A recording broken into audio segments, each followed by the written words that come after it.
눈 내리는 게 안 보이나요? 네. 글쎄 영상에 눈이 가늘어서 잘 찍히는가 모르겠어요. 눈이 어제 12월 1일 날 왔고 오늘까지 이어지는데 정말 햇빛이 난 상태에서 쌀한눈이 이렇게 내리네요. 예.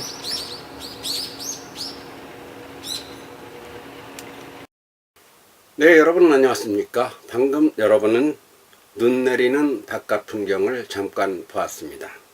제가 사는 곳이 빈민촌이나 마찬가지예요. 3층에서 아랫집 옥상을 내려다본 건데 눈이 이렇게 날렸었어요. 그게 영상에 찍혔는가 어쩌는가 제가 시력이 안 좋으니까 잘 모르겠지만 아무튼 9월 28일 날 시작을 했습니다. 오늘이 2014년 12월 2일이고요. 그러니까 10월 한 달. 11월은 제가 10월 말에 교통사고가 나서 거의 책을 읽지 못하고 좀 빨리 읽었네요.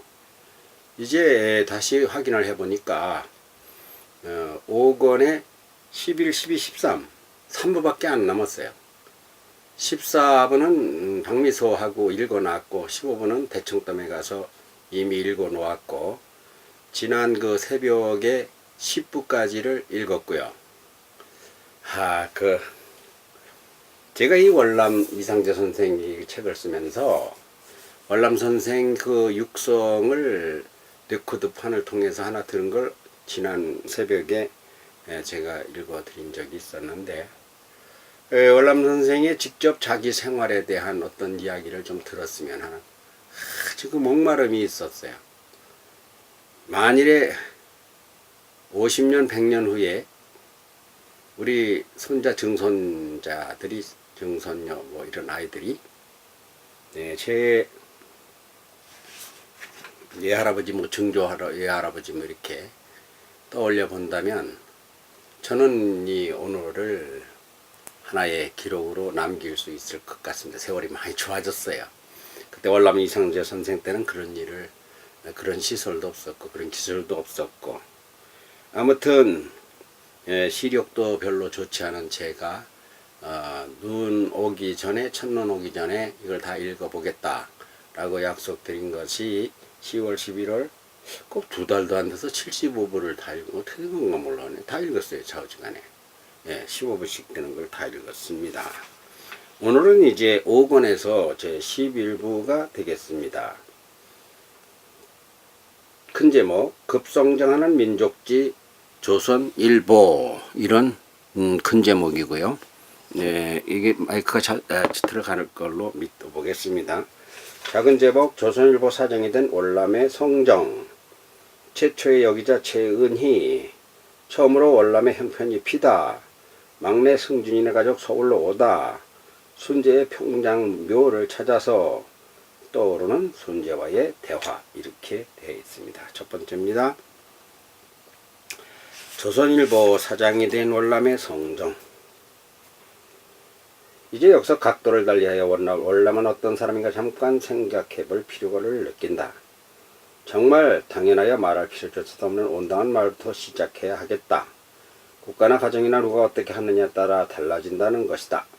누가 왕이 되고 누가 왕비가 되며 누가 정승판사가 되느냐에 따라 나라의 명운이 달라진다. 왕을 잘못 세워 나라가 어지러운 경우가 있었고 왕비의 외척들 극성으로 나라가 어지러운 경우도 있었다. 후비를 잘못 두어 대궐이 엉망이 된 경우도 많았다. 산천은 의과대 인거는 관계없다는 말과 같이 경복궁이나 청덕궁은 여전하여도 거기서 누가 어떻게 정사를 베푸느냐에 따라 대궐뿐만 아니라 나라 안에 온 백성이 달라지게 돼 있다. 이렇게 당연한 이야기를 왜 하느냐고 하지 말아라. 이는 신문이야말로 누가 어떻게 만드느냐에 따라 극과 극으로 달라진다는 말을 하기 위함이다. 나라의 왕과 왕을 섬기는 신하가 중요하다고 한다면 조선이 망하고 일제가 주무르는 이유는 왕과 정승판사와 왕비와 왕의 친인척 왕비의 외척 모두에게 책임이 있다는 말을 하고자 합니다. 그러나 월남 이상재는 구한 말에 충신답게 모든 잘못은 왕을 제대로 섬기고 받들지 못하는 신하 즉 요새 말로 하면 보좌관 측근들의 잘못이라고만 본 사람이었다. 월남의 일생에서 누구를 원망하고 욕하는 말을 듣지 못했을 것이로되 저자 역시 도저히 찾아내지 못했을 수 없는 말이 바로 너 때문이야 라고 하는 탓함이 없는 사람이 월남이라는 사실이다. 월남은 특히 지나간 과거를 되씹지 않는다. 일대기를 쓰면서 월남이 얼마나 과거를 두치고 과거에 이래서 저래서 하는 말을 했는가를 찾고자 하였어도 역시 찾지 못했다. 사람은 반드시 장단점이 있게 마련인데 월남에게는 없는 것이 두 가지가 있다. 첫째는 누구 탓을 하지 않으며 둘째는 과거를 묻지 않는다는 것이다. 심지어는 좋은 이야기만 써서야 온전한 일대기가 되겠는가라는 자문자답에서 의도적으로 월남의 흠집을 찾아보려고도 했다.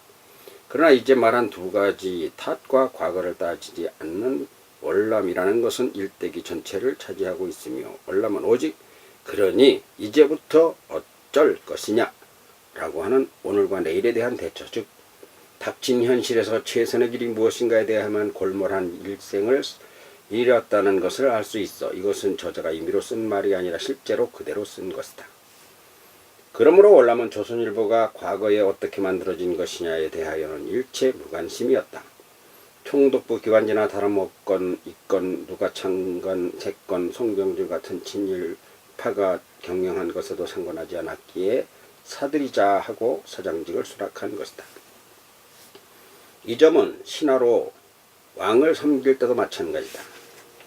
왕을 탓하는 것은 상상도 못하고 심지어는 친일파 탓이라고 적대 감정을 가져 죽이려고 한 일도 없고 오직 왕을 잘못 모신 신하된 자신의 탓으로 돌렸다. 물론 신하는 혼자 하는 게 아니지만 그 중에 자신도 신하였다는 것과 자신이 신하로서 왕을 제대로 모시지 못한 것을 늘 자책하며 살았다. 그러므로 월남은 자신을 가리켜 늘 불충한 신하라고 하였다. 나라를 이루노니 자기 혼자만의 잘못이라도 되는 것처럼 나라의 녹봉을 먹던 자로서 무거운 책임을 지금 현재도 받지 못한 월남이다. Y가 하나님을 믿는 믿음과 더불어 나라의 불충한 부족한 신하의 지난 날을 회복할 기회로 여기는 이유도 이와 같은 월남 정신이다. 믿음으로 천국에 가는 것은 당연하지만 믿음으로 하늘의 복을 받고 믿음으로 민족이 복을 받고 믿음으로 살면 만나나 매출하기를 내려주시는 하나님께 조선과 대한민국을 반드시 감싸고 복주실 것으로 믿음의 본이 되고 앞장서야 한다는 것이 Y에서 활발하게 활동한 월남의 기본 사상이었다. 가정도 마찬가지다. 아내나 부모를 탓하지 않았다. 또 당연한 말이라 하겠으나 모든 것은 못난 자식, 못난 남편 된 자기의 탓이라고 늘 자신을 돌아보는 사람이 월남이었다. 남이 마음에 들지 않아도 내가 할 일만 알아서 잘하되 하는 데까지 최선을 다하는 성격을 가진 사람이 월남이다. 우리가 배워야 하고 기려야 할 월남 정신과 사상에서 아주 중요한 것이 이런 것이라 하겠다. 그렇다면 황차 이제 사들였고 사장이 된 조선일보라고 하는 신문은 어떠하다 하겠는가? 신문이 가져야 마땅한 신문의 사회적 사명이라 할까? 아니면 신문에게 맡겨준 하나님의 명령이라고 할까? 그도 아니면 신문에게 기대하는 민족의 기대감이라고 해도 된다. 신문이야 돈만 있으면 누구나 만들면 된다.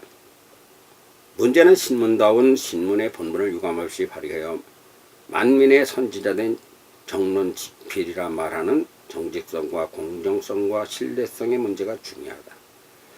과거 대정친목회가 어쩌고 송병준이 하던 신문이라는 부정적 이미지 같은 것은 중요하지 않다. 제일 중요한 것은 국민은 신문에 실린 말은 믿어준다고 하는 것이다. 과거에 이런 역할은 방을 붙여 세상에 알렸다. 그것이 왕의 직서나 조칙이 되어 세상에 알려지다가 지금은 총독부가 영 법을 내려 세상이 이러하다 저러하다고 국민에게 알려주고 있다. 그러니까 그게 옳은지 그른지를 따질 국민이 없다. 그렇다고 써붙인 방을 보아 그렇다면 그런 것이고 아니라면 아닌 것이다. 그런데 신문이라는 것이 생겨나자 서양 각국은 벌써 근 80년 세월을 신문이 세상과 국민 사이를 연결하는 소통의 전령사 메신저 역할을 한 지가 오래다. 월남은 누구보다 새 문명을 빨리 접하고 신문도 일찍 접한 사람이었지만 국내 여건이 일본에게 먹히느냐 마느냐로 황실이 혼란하고 일제는 총칼로 죽여대니 신문을 생각할 여유조차 없던 터였다. 이제 나이 많아 75세라면 세상을 떠날 날이 얼마나 남았는지도 모르는 판국에 그저 Y를 통하여 작은 손 힘이라도 바쳐 하는 데까지 최선을 다해 민중계몽과 나라찾기에 사력을 다하다가 오라 하시면 가는 날이 죽는 날이라고만 생각하던 터였다. 그런 월남에게 우창이 찾아와 조선일보를 사들이겠다 하고 종신 사장이 되어달라면서 민족주의로 키워갈 어마어마한 언론의 힘을 거머쥐었다. 그 옛날 부친 희택공이 죽천 박형의 사과로 드리면서 나이 19세 된 월남에게 했던 말이 생각난다. 생각보다 말보다 글로 지면 다 진다는 것이고 글로 이기면 다 이긴다 하시던 말씀이 다시 떠오른다. 그러나 말은 하고 나면 사라진다. 그래서 말 윗자리가 붓이다. 그러므로 힘에는 져도 좋다. 하지만 말에는 지면 안 된다. 더 나아가 말에는 좀 져도 좋다. 그러나 절대로 붓으로 쓰는 글싸움에서 지면 끝장이다. 너도 알다시피 모든 정사는 우리 한살만 해도 말이 행동을 움직이는데 말보다 상석에서 한산관을 움직이는 것은 글씨라고 하는 사실이다. 문제는 생각만큼 말을 못하고 말만큼의 글을 써라지 못하므로 이 세상에서 그지 글이 가장 어렵기 때문에 글에서 지면 대책이 없다. 글이란 무엇이냐? 문서다. 왕의 말이 어명이지만 어명은 글로써 나타나 교지가 되고 칙서가 된다. 한양 궁궐에서 임금이 아무리 크게 소리를 질러도 한산이나 공주 가명에서는 듣지 못하나 교지나 칙령이 내려오면 그것이 말을 드러내어 어명이 살아 움직인다. 바로 그래서 학문의 길로 가야 큰 인물이 된다는 것이니 말도 잘하고 글도 잘 쓰는 너 상제가 되어야 한다 할 수 있다. 너는 이게 당시 부친 희택공이 했던 말이었는데 지금은 임금이 없는 것과 다름없어 말도 없고 글도 없고 있다는 것은 그저 생각일 뿐이다. 생각을 말로 하는 것이 강연이고 연설이었다. 독립협회나 만민공동회가 그런 것이었으나 이제는 그럴 수도 없는 현실이다. 3.1운동으로 그 엄청난 독립만세를 불렀지만 5년이 흘렀어도 약효는 별로다. 모두가 생각이 있고 모두가 말을 하지만 신문은 없는 세월인데 이제 신문사가 생긴 것이다. 잘은 모르겠지만 아마 독자가 상당히 늘어나겠지. 월남의 말에 우창이 대답한다. 사부님이 사장님이 되셨다고 하면 아마 조선일보는 국민의 눈과 귀가 될 것입니다. 독자가 굉장히 많아질 것입니다. 어찌 독자뿐이겠습니까? 한 사람이 조선일보를 구독하면 옆 사람이 같이 보고 돌려보아서 한 부의 신문은 10부나 20부의 효과로 전 국민을 만나게 될 것입니다. 그렇지. 한 집에서 사는 식구들만 해도 서너 명이나 될 터이니 우리는 우리 신문을 통해서 우리가 애만 태우던 생각들을 글로 반백성하게 전하게 될 것이니 이것은 대포보다 총보다 더 큰 무기가 될 것일세. 그러면 난립한 독립운동 단체들도 당연히 우리 조선일보에서 뭐라고 말하는 것에 따라 큰 영향을 받게 될 것입니다. 이만한 독립운동 방법이나 임시정부도 없을 것 같아 기대가 엄청 큽니다. 하지만 우리는 참 불리한 환경이라는 것은 알지. 어디까지나 총독부가 내준 허가이므로 총독부가 없애려고 마음만 먹으면 폐가 안 되지 말라는 법이 없다는 것이야.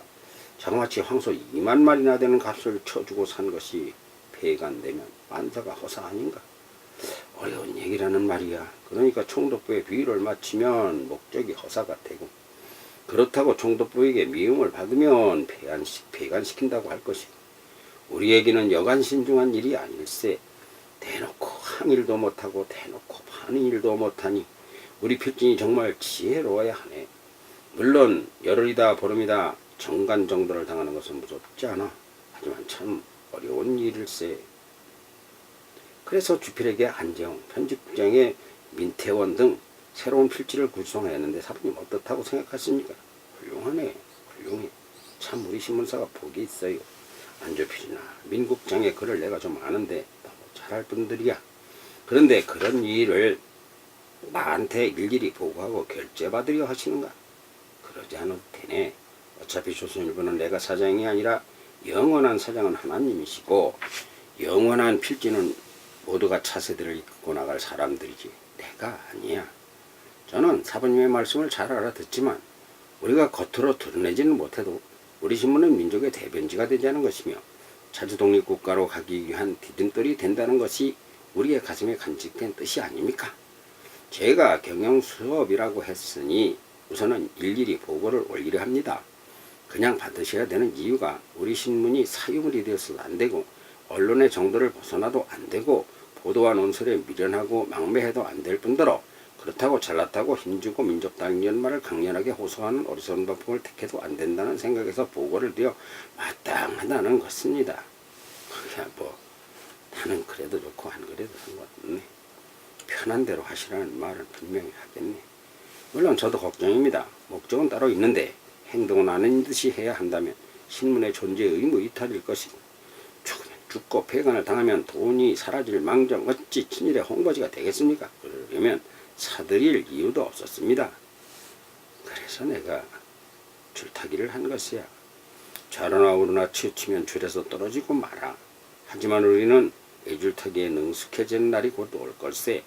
겉으로는 도저히 트집을 잡지 못하게 글을 쓰면서도 민족의식을 심어주는 민족지가 될 수 있다고 하는 자신이 있다는 뜻일세. 그래서 사부님이 필진이나 기자들에게 외주를 타는 중심축을 잡아주셔야 된다 하는 것입니다. 중심축. 허허. 그거야 우창이 할 일 아닌가. 나보다 더 잘하지 않겠어. 제가 더 잘할 수도 없지만 잘하더라도 그것은 사부님의 몫이십니다. 이 신문은 사부님의 정신사상을 그대로 만드는 신문이어야 한다고 보셔야 합니다. 절대적입니다. 제가 잘해도 이 문제는 사부님이 기탄 없이 간섭하고 잡아주셔야 합니다. 그래서 모신 것이고 그게 아니라면 저는 시작도 안 했습니다. 고마운 일일세만은 신문이라는 게 무엇이냐? 두 가지 기능이야. 첫째는 보도 기능이고 다음은 논설 기능이지. 이때 보도 기능은 더하고 빼고가 없어. 틀려도 틀린 대로 그대로 써야 하는 것이 지필이라는 것이지. 거짓말 보도를 쓸 수는 없지 않은가. 그래서 기자가 무엇이든 취재원의 확증을 가지고 있어야 한다는 것이지. 자기가 지어낸 보도는 보도가 아니고 기자도 아니지 않은가. 근데 문제는 논설이야. 논설은 기자들이 취재한 공정하고 증거가 확실한 취재 증거를 토대로 쓴 전달 내용. 즉 기사 내용을 가지고 그게 옳으니 그르거니 하는 자기 의견을 쓰는 것 아닌가. 그래서 논설반 안재홍, 김준현, 신일용 참 중요한 분들이야. 그들의 논평이 세상의 물꼬를 좌우로 틀을 것이며 그들의 논평이 총독부의 비위를 건드리기도 하고 민족 정신을 불태우기도 하게 하는 것이니까. 편집부 김성흥, 이상철, 손영극의 역할도 참 민감합니다. 책임으로 따지면 첫째가 사장이고 둘째가 편집국이고 셋째가 기자 아니겠어요? 편집국장은 편집부의 수장입니다. 우리 기자들도 든든해요. 김영원, 김달진, 박헌영, 임원군, 김단야, 정인이, 누구더라 또 이석 등이 사회부 기자인데 논설부 회의다, 기자 수련회다, 자주 기초를 잡아가기 위한 모임을 가져야 할 것입니다. 그건 그렇게 하면 되니까 그 걱정은 안 해도 되는데 하여간 독자는 확보해야 하고 신문은 혁신해야 하고 기자들은 교육시켜야 하고 논설부는 중심을 잡게 해줘야 하고 허허 이게 와일보다 더 일이 많은 것 같네 그려. 다음 최초의 여기자 최은희. 최은희는 1919 3.1운동 때 경상여자 고보 학생들을 듣고 만세를 치다 고를 치렀다. 그는 일본에 유학할 때까지 9차례 은행되거나 유치장에 신세를 졌다. 1924년 니혼여자대학교 3학년 재학 중 조선일보사에 입사하여 한국 최초의 여기자가 되었다. 여권실천운동자 클럽 회장, 여권옹호회 선전부장 등을 역임했다. 이화여자대학교 언론공로상 등을 수상하였다. 1927년 항일여성단체 근우회 선전부장으로 활동했고 광복 후 서울보건 부인회 부회장 등을 지냈다. 그는 투병 중이던 1983 전두환 정권 시절 5월 사제 5천만원을 조선일보에 기탁했다. 조선일보는 이 기탁금을 바탕으로 최은희 여기자상을 제정하고 1984년부터 매년 뛰어난 활동을 펼친 여기자에게 수여하고 있다. 다음은 월남이 세상을 떠난 지 3년이 지난 1930년 4월 3일 신입기자를 모집하기 위해 실시된 조선일보의 첫 공채시험은 우리나라 민간지 최초의 기자 공채이기도 했다. 이 시험에서 1940년 8월 강제 폐간 당시 학예부장을 지낸 시인 김기림, 이상재 손자 이홍직, 승인 예찬함입니다 등이 합격했다. 김기림은 훗날 만약 종로에 보신각에 불이 났다면 어떻게 기사를 쓰겠느냐는 문제가 나왔는데 그때 내가 쓴 답이 맞았던 모양이라고 해고했다. 위에 기술한 두 가지에 관련하여 먼저 당시 조선일보는 사장의 이상재 사주가 신속으로 바뀌면서 대대적인 개혁과 혁신의 기치를 들었다고 하는 점을 부각하려고 한다. 첫째, 최고의 지식인으로 국가관이 확고하고 애국지심이 출중한 인재고용의 원칙을 정했다고 하는 것이다. 월급을 많이 줘도 아깝지 않은 사람으로서 민족차별자의 최대 취업희망 1순위 회사로 만들고자 하였다는 점이다. 당시 면장의 월급이 30만원대였으나 조선일보는 입사 초봉으로 50원 황소 한 마리를 지급했다. 물론 최고의 두뇌 중에서 고르고 골라 엄중 선임하여 현재 국내 굴지 재벌사보다 더 어려운 관문을 통과해야 했다.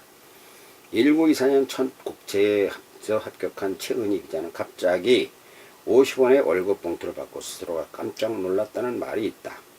당시 미장원에서 파마를 하는데 3원 5원이었는데 5원을 주고 고급 미장원에서 머리를 자르고 파마를 했고 이것저것 사고 싶은 것을 사고도 돈이 남아 이렇게 많은 월급을 주고 회사가 어찌 되는가 오히려 걱정을 했다는 기록도 있다. 50원의 월급이면 당시 군수의 월급보다 군수보다 많은 돈이었기 때문에 해마다 호봉이 늘어 진급을 할수록 월급이 올라 조선일보 기자나 편집부에 취업하는 것은 지금으로 치면 삼성이나 현대 같은 재벌 기업보다 더 선망의 대상이었다고 하는 것이다. 이는 이상재와 신서구가 협의할 때 사원들의 급여를 최고로 지불하고 최고의 지식인으로 하라고 최고의 민족주의로 만들겠다고 하는 인사가 만사라고 하는 뜻에 따른 것으로서 이 처음에 말한 바와 같이 누가 왕이 되고 왕비가 되고 신하가 되느냐에 따라 나라가 달라진다고 하는 인재 최고 우대주의 원칙에 따른 것이었다. 그만큼 조선일보 직원이 되는 것은 어려운 일이었다. 그리하여 국내 역사상 최고의 지식인이며 천재다 수재다 하는 석학들이 거의 조선일보에 근무했다. 일일이 다 쓸 수도 없어 유명한 근대사의 석학은 예의 없이 조선일보 출신이다. 월남사후 3년이 지나 1930년 조선일보 기자로 취업한 이홍직 월남의 손자죠. 차남 승인의 아들이죠. 월급이 올라가 나중에 90원까지 월급을 받는 편집부 요직에 채용되었다. 이홍직은 머리가 좋아 조선일보에서 중요한 일을 했는데 90원이라면 지금 돈으로 연봉 8천만원대가 넘을 것으로 추정되어 누군가 이 계산해 보기 바란다. 조선일보를 거쳐 이홍직은 경무대 비서실로 옮겼고 후에 현 한국전력의 전신 남선전기 사장으로 재직했다. 아들은 명규, 덕규, 공규, 삼형제로서 현재 생존 중이다. 예, 제가 만나봤죠. 둘째, 조선일보는 돈을 많이 주되 줄만한 자질이 있는 사람이어야 하고 그들로 하여금 최선을 다해 신문을 만들지 않으면 가차없이 해고 조치시켜버렸다. 능력이 없는 사람은 민족지의 기자나 편집에 참여하면 안 된다는 것이며 최고의 월급을 주는 대신 최고의 신문을 만들어내라는 것이며 최고의 기사와 보도와 편집은 물론 최고의 인쇄기술로 새로운 시대를 선도해 가면서 조국 독립정신을 주인의식으로 가지고 업무에 임하라고 하는 것이다. 월남이 사장으로 우창이 부사장으로 있던 그 당시의 조선일보 근무자 중 생존자는 거의 없어 정확하게 알기는 어려운 일이나 고임금 고두뇌로 구성된 조선일보의 구독률은 급속히 늘어나 얼마 안가 조석관으로 1일 2번을 제작 배포했으며 불과 1년밖에 안 되어 판매 부수 10만 부를 달성하였다. 그러니까 주필이나 논설에 속한 고위직에게는 어느 정도의 대우를 했는가 하는 추정하는 도리밖에 없어 월남의 월급은 얼마였는지 알 길이 없다. 다만 종이품 벗을 자리에 있을 때에 못지않아 150만원대를 받았을 것도 같으나 조선일보 80년사를 비롯한 어디에도 이런 내용은 없어. 조선일보 80년사는 초봉 50만원에 대하여는 말하였고 타사에 대비하여 높다는 점, 그리하여 국내 최고 지성인의 집합신문사가 되었다고 하는 개혁과 혁신에 대한 기록을 남기고 있다. 다음, 처음으로 월남의 형편이 피다. 월남이 75년 만에 인생 처음으로 아들 승준이, 며느리, 손자, 손녀들과 모여 같이 사는 가정다운 가정을 꾸몄다. 15세의 월효를 맞아 가정을 꾸몄으나 불과 2년도 안 돼 한양으로 올라와 가정이라고 꾸몄다 할 게 없고 어쩌다 한 번씩 고향 한산에 와서 며칠씩 묵었다고 하나 이것도 제대로 된 가정을 꾸미고 살았다고 할 게 없다 할 일이다. 제대로 가정을 꾸미고 산 것은 70이 넘은 일평생의 16년간 순자와 함께 살았던 짧은 세월이었다. 이때는 워낙 영특하고 사랑이 많은 순자와 꾸민 가정이라 행복한 가정이라에 손색이 없을 것이다. 그러나 일찍 세상을 떠난 순재로 인해 월남의 허전한 가슴에 텅 빈 공허함은 몸에 배었다지만 가슴 속에는 멍이 들어 풀리지도 않은 월남이다. 이때 기근구제회를 설립하고 모처럼 해보고 싶은 이웃을 네 몸같이 사랑하라는 예수님의 명령을 따라 살 맛이 났으나 그때 하필이면 순재가 병석에 눕게 되었으니 월남은 속다르고 겉달라 근심이 많았던 터였으나 생활 행편은 넉넉지 않아 순재에게 제대로 보약이나 치료약을 사먹이지도 못해도 어쩌면 행복한 세월이었는데 막상 형편이 풀리자 세상을 떠나니 참 안타까운 세월을 살았다.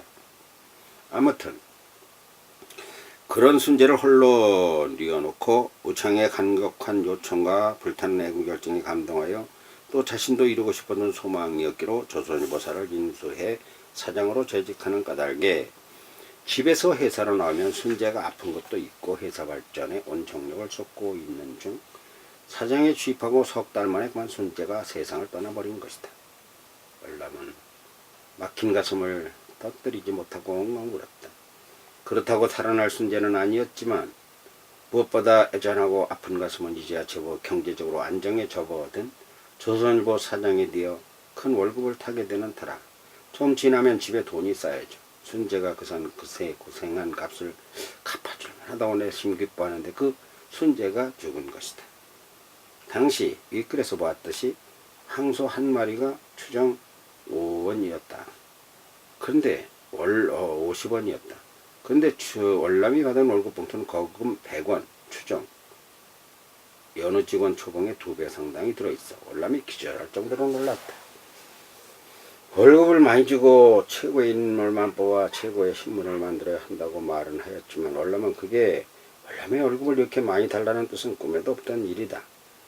알아서 거맙이나 주고 알아서 생계비나 가용돈 정도만 주면 고맙고 대신 능력있고 똑똑한 지식인들에게 월급을 아끼지 말라고 했더니만 그 말이 자기도 월급을 많이 줘야 한다는 말로 들은 모양이다. 월남은 우창을 만나 절반은 반납하겠다고 했다. 단 두 식구가 사는 데는 50원도 너무 많은 돈이며 월급 아끼지 말라는 말이 나를 두고 한 말은 아니었다고 하면서 내가 말 실수를 한 모양이라 절반을 돌려주었다. 아닙니다. 전 재산을 다 모아야 85,000원이라 하시더니만 실은 좀 더 주셔서 당장 운영비는 걱정 없습니다. 당분간은 운영이 가능합니다. 그리고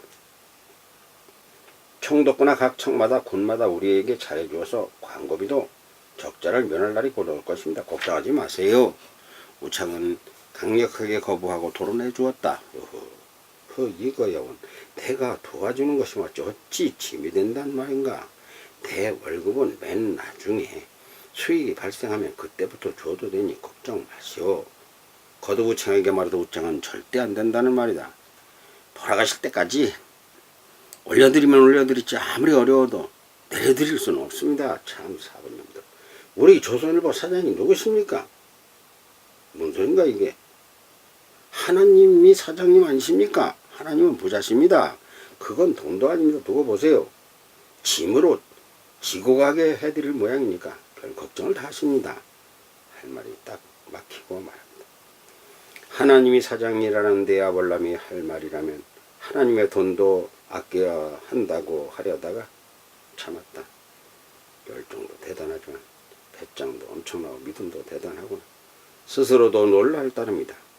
11조를 10원을 넣어 바치니 교회에서 1등이란다. 게다가 감사헌금을 100분의 1원을 바치려다 2원으로 올렸고 각종 교회 경비에 찬조하여 월남은 15원을 매달 교회에 바치고 5원을 Y가 주축이 되어 설립한 기근구제에 내어놓기로 결심하니 녹봉이라면 과거에 영의 정도 부럽지 않다. 나머지 가지고 순재와 둘이 쓴다는 것은 다 쓴다는 건 불가능이다. 그래서 즉시 결심한 것이 처가에서 사는 승준이네 가족을 서울로 불러올려 같이 살아야 하겠다고 하는 것이다. 그러나 이렇게 형편이 쫙 핀 월남의 가정경제는 여러분 빗나가고 말았다. 신문사가 총독부에게 믿게 보이기 시작하면서부터 광고 수입이 현저히 줄어드는 달이 많고 우청 신소가 2년을 거뜬히 버틸 것으로 예측한 것은 1년도 못 가서 여유 자금까지 근 15만원 돈 200억 상당이 바닥나 버린 것이다. 8만 5천 사고 7만 5천원이 더 들어가고 6만 5천원이 더 들어가고 적자 현상이 나타난 것인데 엎친 데 덮쳐버렸다. 기자들 중에는 말로는 사회주의를 외치지만 실제로는 공산주의 사상에 물드는 사람까지 상당수가 생기고 말았다. 이로써 취임 다음 해 25년 전국 기자대회를 소집할 수밖에 없는 경지에 오게 된 원인이 되는데 이는 아래에서 서술하기로 하고 우선 그 후 따라서 월남의 경제난도 다시 극심하게 어려워지고 윤전기가 압류당하고 월남의 월급이 밀려가더니 월남의 가재도구까지 압류를 당하기도 했다는 말은 접어두면서 일단 지금은 넉넉하여 승진의 가족들을 불러올려 한 집에서 살게 된 내용으로 이어갈 것이다. 다음 막내 승진이네 가족 서울로 오다. 막내 승진이네를 데려오기로 했다. Y에서 운송업을 한다고 화물차를 구입한 사람이 있어 그를 만났다. 몇 대가 가면 되겠습니까? 한 대면 충분하지. 살림이랄 게 뭐 엄청날 것은 없지 않은가. 그래야 승진은 중국 유학을 마치고 돌아와 장인어른과 미리 상의하였다. 아버지가 혼자 계시니 가야지. 장인 장모도 그러라 하여 한겨울에 서울로 이사를 왔다. 월남은 집도 옮겼다. 순재가 떠올라 견디기 너무 힘든 이유도 있지만 우선은 집이 너무 좁아 대가족이 살 수가 없어서다. 행남 아범과 행남 어머까지 들어와 살도록 네모난 미음자형으로 새로 얻었다. 지붕이 4개에서 각각 한 개씩 4채의 집인데 남쪽으로 소설대문이 나 있고 동쪽으로는 쪽문이 하나 나 있다. 남쪽 대문채에는 방은 한 칸인데 행남아범 부부를 살라 하였다. 행남아범 부부가 사는 행랑채는 남쪽 대문채를 말하는 곳인데 말을 먹이는 마구간이 붙어있고 화장실도 끝자락에 붙어있다. 이 내용은 월남 선생의 친손녀 소천하신 이차순 권사님으로부터 직접 들어서 그려서 쓴 것입니다. 지금까지 이렇게 큰 집에서 살아본 일도 없고 더구나 월남이 자식들이랑 온 가족이 한 지붕 한 울타리 안에서 살아본 적도 없어 기대가 크지만 그럴수록 그렇게 세상을 떠난 순재가 마음에 걸린다. 다행히 집세는 크게 많이 달라고 하지 않았다. 이렇게 익산 상당면 두동리에서 승준이네 전 가족이 월남의 집으로 이사를 온 것이다. 승준이네는 방이 2개니까 한 채를 쓰고 손재 며느리네는 건너방 동양채를 써라. 거기 동양채도 방이 2칸이니까 인순이, 용례, 말에 내가 쓰고 나는 남양 정문에서 마주보는 사랑채를 쓸 테니까. 월남이 신바람이 났다. 손녀들이 깡충거리고 뛰노는 마당은 넓기도 하다. 안치러 갔다 사랑태러 갔다 왔다 갔다 하며 할아버지 이렇게 증조 할아버지라고 가르쳐줘도 증조는 빼먹고 모두가 할아버지라고만 불러도 된다. 이놈이 부르지 저놈이 부르지 아들이 부르지 며느리들이 부르지 도대체 조용하게만 살던 터라 월남은 정신이 하나도 없다. 동시에 하도 여럿이서 불러대니까 누구부터 왜 부르냐고 물어볼 수도 없을 정도다. 식구는 행랑 부분까지 14명이나 된다. 사람 사는 것 같이 살게 된 것이다. 월남 승준의 저 손녀 차순이 이제 3살 된 승준이 아들 강직이 손자 며느리 셋째 승간의 아들 안직의 처 김씨 안직은 6개월 전에 죽었죠. 안직의 딸 이내 용의 말에 행랑아범 여기에 시집보낸 4째 딸 막내 승준이 바로 이가 낳은 영의 정애 이걸 쓸 때 당시에 101세로 생존 중이었어. 신에 이렇게 14명이 한 집에서 살게 된 것이다. 눈에 보입니까? 저는 눈에 보였어요. 사는 게 이런 것인가 보다. 할아버지 소리를 하루에 한 녀석이 한 번씩만 해도 10번이 넘고 두세 번은 아니고 대여섯 번씩 하늘에 100번은 할아버지 소리를 들을 정도다. 세상에서 가장 들을 만한 말이 무엇인가? 월남은 할아버지 소리가 이렇게도 듣기 좋아. 꽃노래보다 더 좋을 줄은 상상도 못했던 터였기에 귀찮지도 않다. 제가 지금 우리 아이들한테 할아버지 소리를 하루에 한 100번 들어요. 근데 문제는 그럴수록 빨리 올라오라 하여 우리도 사람답게 한 번 한 가족이 모여 살자고 조르던 순재가 떠오른다. 순재가 살아있다면 아마 할머니 소리는 원없이 들었을 것이다. 그렇다면 처녀 할머니가 되는 것인가? 아무리 시간을 내려고 해도 나지 않았다 하여 벼르고 벼르다 월남은 순재를 묻은 양주 3마리 평장 묘지를 찾아가기로 했다. 다음 순재의 평장 묘를 찾아서 산에는 아직 눈이 채 녹지도 않았다.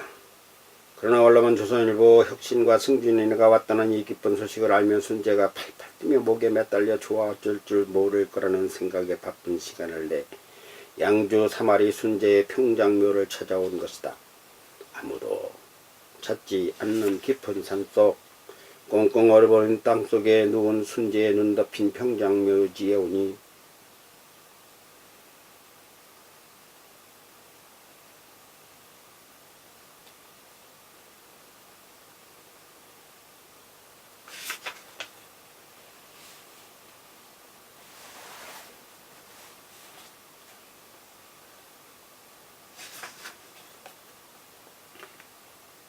자기도 모르게 눈물이 줄줄 흘러내린다. 부인.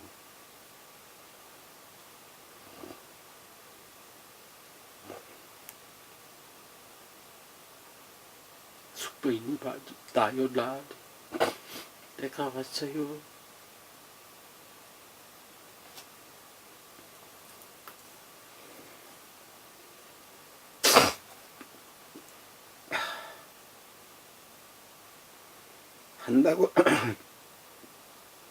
한다고 말은 하지만 눈물이 나서 말이 나오지 않는다.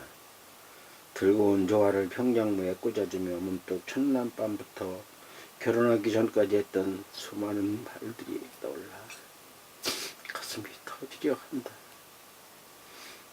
안아 드리겠습니다. 월남은 순재가 누운 평장무에 쌓인 흰눈 위에 순재와 같이 엎드려 누웠다. 손으로 순재를 안아주던 눈을 파헤쳐 보지만 순재는 반가워도 반갑다는 말도 못한다. 세상에 1년만 더 살다 갈 것이지. 아니 내가 죽거든 같이 죽든지. 이제 돈 걱정 안 하게 해줄 것 같은데 이렇게 빨리 가는 게 어디 있을까? 곡소리가 눈썹 핀 산에 울려 퍼진다. 그때 문득 순재의 말이 귓전을 울린다. 나는 서방님과 너무 행복하게 잘 살았고 후회가 없습니다. 소원이 있다면 나라를 찾는 것이지만 그건 한참 멀었다고 보이니 그렇고 막내네를 데려다가 같이 산다니까 제가 더 좋습니다. 아들, 며느리, 손자, 손녀 뭐 차순이가 그렇게 예쁘다면서요. 차순이하고 정혜하고 저 늙음하게 손녀들하고 노는 재미로 행복하게 사시다가 훗날은 다시 만나요. 틀림없는 순재의 음성이다.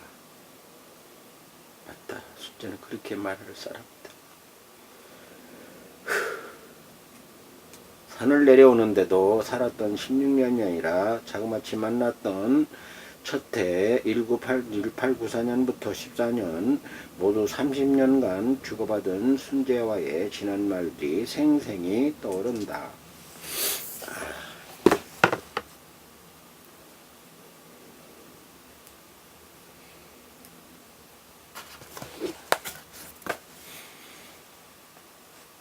다음입니다. 떠오르는 순재와의 대화.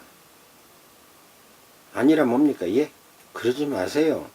서방님의 뱃속에 들어가 봤다고 했죠? 어쩌면 서방님은 나보다 더 외로운 분입니다. 내 가슴의 상처가 한 뼘이라면 선배님의 상처는 두 뼘입니다. 정부인 마님께서도 돌아가셨는데 밤에 제대로 주무시겠습니까? 예배도 어디 먹이며 제대로 드리시겠습니까? 난 알아요. 눈물이 가득 찼어도 울지도 못하는 서방님의 마음 제가 잘 압니다. 게다가 제부는 먼저 떠나고 나라는 지금 기울어졌습니다. 속은 썩어 뭉개져도 겉으로는 표현도 하지 말아야 합니다. 어느 하루 편한 날도 편히 쉴 날도 없습니다. 아닌가요? 편히 쉰다고 드러놓는 날이 가장 괴로운 날이라는 사실, 제 말 틀립니까?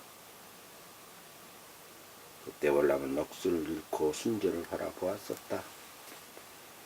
서방님은 울어야 하고 저도 목을 놓고 울어야 하는 우리는 아픈 사람들입니다. 저를 바라보고 보셨으면, 바보라고 보셨다면 잘못 보셨습니다. 서방님은 혼자 사랑해서 주무시고 제부는 아내와 한 이불 속에서 주무시고 사계절 어느 하루도 그렇게 잠드는 날이 진정 편하셨습니까? 나는 서방님을 압니다. 그러니까 밤에도 공부하신 건 맞죠? 누워봤자 잠도 못 드니까.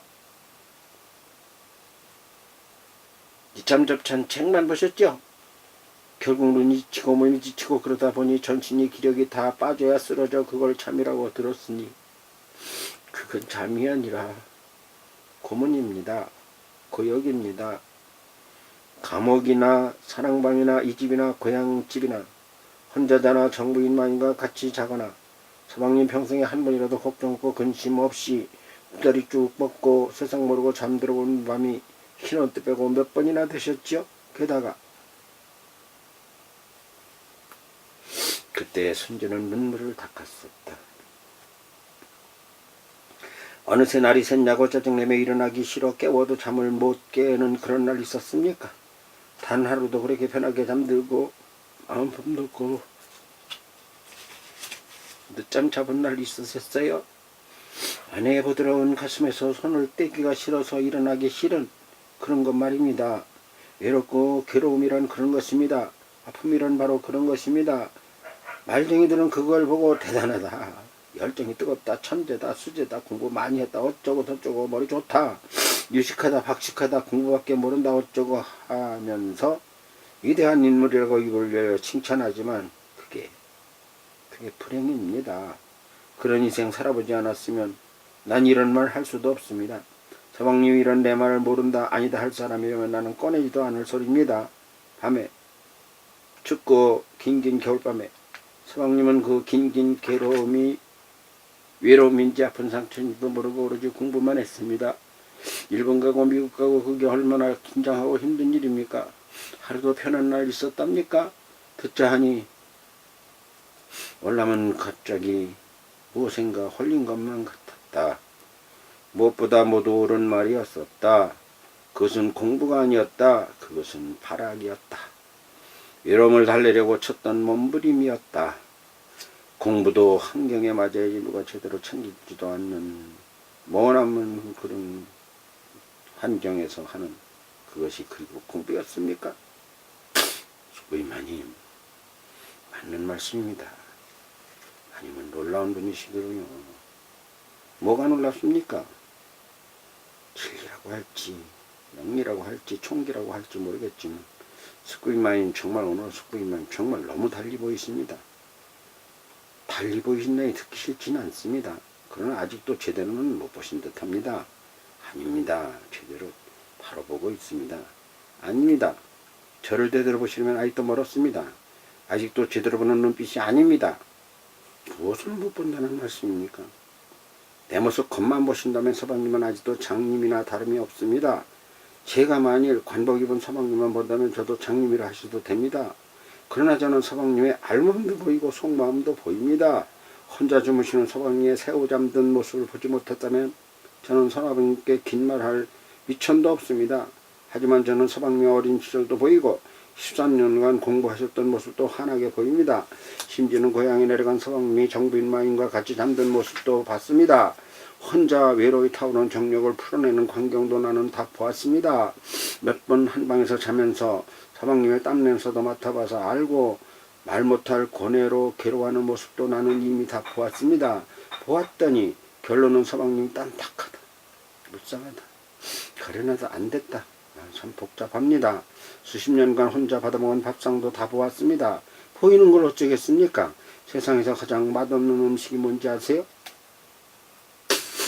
그것은 요리 솜씨의 문제가 아니라 혼자서 받아먹는 독상입니다. 독식은 듣지 못해 먹는 거지 음식이 아닙니다. 그렇다고 술집에 가서 주모하고 농담 한마디도 못 해봤죠. 술집 작부에 가슴 한 번을 만져도 못 봤죠. 희희낙낙하다 낭신 한 번 당한 적도 없고 지나가는 여인을 훔쳐보지도 못했죠. 김삿갓처럼 술 한잔에 시한수로 껄껄 웃어보지도 못하였고 다 좋고 너 좋고 나 좋으면 그것이 인생이라고 풋사랑에 한눈 한 번 팔아보지도 못하셨죠. 도대체 이게 뭡니까? 하다못해 지어 마시다는 상간마마도 구중궁궐 깊은 곳에서 밤마다 여인을 바꾸어 골라 잠이 드는데 왜 빈껍데기 찌질 인생을 사셨습니까? 그게 가치라고 하는 건가요?